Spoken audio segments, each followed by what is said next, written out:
Welcome to FTB Weekends for a Saturday, the 10th of December, 2022. Of course, we're actually recording this Friday evening, the 9th of December, 2022. It's currently 6:34 p.m. So if there's a development in the story between now and the time that you watch this, that's why. I'm Jason C. McLean. Welcome, of course, Dawn McSweeney. Hey, Dawn. Hello. Hey, now we're, of course, going to be talking about the big international event taking place in Montreal. But if you're saying, wait, Jason, I thought the double bill of SmackDown and WWE Elimination Chamber was only coming to the Bell Center in February. You're right. I'm talking about the other international event, COP-15, and this is a COP-15 spectacular in that we're actually going to talk just about this one subject. And even though I realized it was happening like a day ago, we're going to talk about the huge conference, which is, by the way, the United Nations Convention on Biological Diversity, an acronym CBD. I think that's an acronym for an acronym for something else. It's like hundreds of nations from around the world from December 7th to 19th, and COP-15 is kind of a misnomer because there's going to be way more than 15 COPs tomorrow at around 2 o'clock when there's a huge protest. So we're going to talk about that too. But first of all, Dawn, are you excited for COP-15? I don't care. There've already been plenty of cops around though, because the protesters have been at it. And you just took my joke. You just took my joke. I was just reiterating your joke. Okay, go on. Joke anyway, okay, so but protests have already been going on, but not huge ones. So I actually just saw on Twitter that there was a couple hundred going on tonight, a couple hundred people at St. Louis Square marching and talking. That's Friday night. And then Saturday, the day that this airs, I guess, is going to be the day of the big protest. And I don't know what that means because I wasn't following the hashtags that much, because I was just kind of, okay, so here's the thing. I spoke to some youngsters who care about the environment and make vegan choices and such. And the question is, why are they protesting? And this, I know the thing but go on. Yeah. Okay, but so the thing is, like, they're protesting because this isn't doing enough, right? I would go one step further. I would say this is set up to not do enough, to just be a big show. First of all, you're flying all these people in on giant airplanes, which is probably not great for the environment. Usually private jets. Private jets, yeah. And also the fact is, I was seeing like they were listing all these countries there. Like, it's cool. Valerie Plante, our mayor, got a photo op with the Secretary General of the UN. But also in this conference are the fossil fuel companies. That's kind of like inviting bank robbers to make your decisions on your fighting bank robbery conference. Like, it seems like maybe they should just decide what the oil companies have to do. Keep in mind their workers. No, they're not going to do that. They're never going to do that. They're all on the bankroll. So at least that's why people are protesting. That's why. But they've politicians and fossil fuels are in bed whether or not there's a COP-15, right? Everybody's tied their money and their jobs and everything to it for so long that it becomes a complicated matter. And everybody, like, suburbs were created to bolster. Anyway, the long story short is, I think that it's interesting that they chose to be so transparent in their lies by having them present. Like, if they weren't there, the governments would make a decision and then they'd leave, and then they wouldn't fulfill them, and then the oil companies would talk them out of it. Like this, you're like, listen, we're gonna do what you guys want anyway. We might as well have you there so we could all come to an agreement together.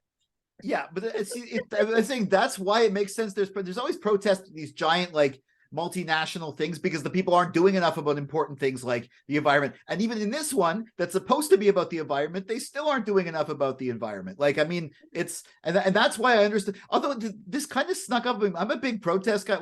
Not like go. I just always like follows. Like, Maple Spring was I consider that was a great event in Montreal. Thousands of people in the streets. Almost this one, maybe it's winter, maybe it's COVID fatigue, maybe it's just the fact that like it kind of stuck up being like, oh yeah, this is happening. There's going to be protests in the streets. I mean, well, maybe they purposely didn't make too big a deal of it because they're hoping to minimize the protests.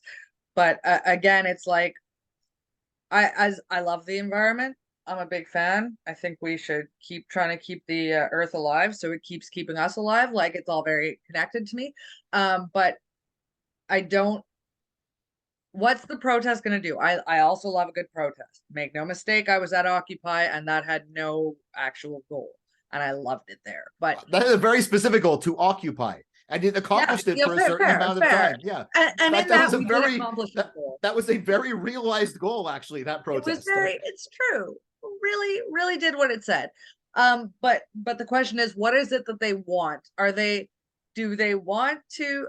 I just find that a lot of people, yes, the government has to make a whole bunch of choices. A whole bunch of people don't want to make the choices at their own base level, and a whole bunch of people support governments that just keep doing the same old thing. So, I mean, yes, protest, but also vote. Also, Yeah, write to but your then, MP, go protest at Justin Trudeau's. Like, yeah, I mean, hold them but to Justin the Trudeau, he's at the conference, right? Like, he says he's going to do stuff for the environment, then he goes and buys a pipeline. One thing I am glad It's about, fair though, to say, no, is wait, that, we have to stop listening to him like 15 years ago already. Like, he was fun for a minute, and he was a very useful voice to have. He was very, I found him, I think he handled the lockdown really well when it was like just him, doing things from the house, trying to be like, it's okay, we're all gonna get through, when it was still really confusing. yeah, the beard, the And little that was goatee. just a shyster, right? Yeah. Yeah, When he grew the goatee and when he was locked down with his wife and kids, like, it was very relatable. But I'm he's a locked liar. down too. Yeah, yeah. But the thing, okay, this is like, I guess the reason why, like, one thing I'm very happy is that this isn't some, like, trucker, pro oil, right wing, like the environment's bullshit, right wing protest. I'm happy it's actually people protesting on behalf of the environment and from the left, and that at least Montreal delivers that kind of It protest. didn't even cross my mind because it's Montreal, so obviously. Yeah, Like, obviously. that's obviously. But it did for a second there. I was thinking, like, wait, this is kind of, you know who might want to protest an environment conference is the people who want the oil companies to succeed, like the trucker. Like, I'm glad it's actually. Was it 2019 before the lockdown that we had that big for the earth protest? Oh, with Greta Thunberg and stuff. Yeah, that was Yeah. that was late 2019. No, that was 2018. I think it was early 2020. No, it wasn't early 2020. It was like summer. fall 2019 or something like that, or summer. Yeah. And it was huge. So the fact is, enough people profess to say that this is where their priorities lie, that they then, some have to put their money where their mouth is, and remember that choices and protests go hand in hand, and you have to put your money where your mouth is. And on the other hand, yes, hold them to the fire. But I Well, like the protest, but it's not going to do anything. Of all the politicians there, that's actually kind of like, is trying to do the work for the environment, is our mayor. And I mean, I it kind of makes sense she's hosting this thing, like you know what? So for every business owner who would like to show up, and like, remember how many people complained about bike lanes? Yeah, there better not be any Venn diagram of those people and the protesters, because this is the kind of hypocrisy I'm talking about, right? Like, yes, Val Plant has done great things for our environment. When she made things pedestrian only, I think it changed the way that tenants got to live their life. Let me tell you, I know people who use that bike lane all the time. And for all the stink about, oh, it's going to ruin our everything. You know what? You have to make choices to promote and to protect the environment, and to make everything just a giant highway, and to just have it a car cult dictate how we live our lives and what our cities look like, is never going to make for a satisfying environment for humans to live in. True. I'm also wondering if Legault is going to try and get a photo op there. He probably is, but like that, if you want to talk to someone, at least Trudeau pretended to be part of the environment. Nothing he loves more than a photo op, let me tell you what. Yeah, but at the same point too, he's pretty much admits to not liking the environment. I think, like, he doesn't actually admit to it, but like his policies are very pro, like I mean, he's not Alberta, but yeah. But anyways, okay, so that's happening this weekend. We didn't include it in shows this week. I forgot to include it, so we did a whole special on it. COP-15 and the protest. It could be 2 little sections there. Like, that's a big show in town. I mean, it's not like we Bell also Center. Remember, Lucien Lallier metro station is closed until That's start. Plast-Arm, sorry. Plast-Arm is closed until this is over anyway. And chunks of old Montreal. I guess they decided to wait till after the tourist season. Yeah, well, it's complex déjà. There's fences when you have these international conferences with world leaders. There's like fences like a few blocks away. I haven't been down there to see it myself, but there's fences. And like shout out to delivery, shout out to our restaurant people. I hope these people are here to tip. And that's, I mean, if you're here, you better be here to tip. We can use it. It's wonderful to have everybody in town. I'd say follow the hashtag on Twitter, Manifancourt. If FTB will try and retweet some of it, maybe we'll even get someone down there to cover it. We'll have some coverage up. But that's if Twitter's still around tomorrow. If Elon Musk doesn't shut down left-wing protests and stuff like that. Hey, he's no longer the richest man in the world. More on that another time. I guess it's because he went into all those environmental cars, no, it's not that. Okay, so what we'll at least some retweets. We'll have some sort of coverage up and Forget the Box tomorrow and all week.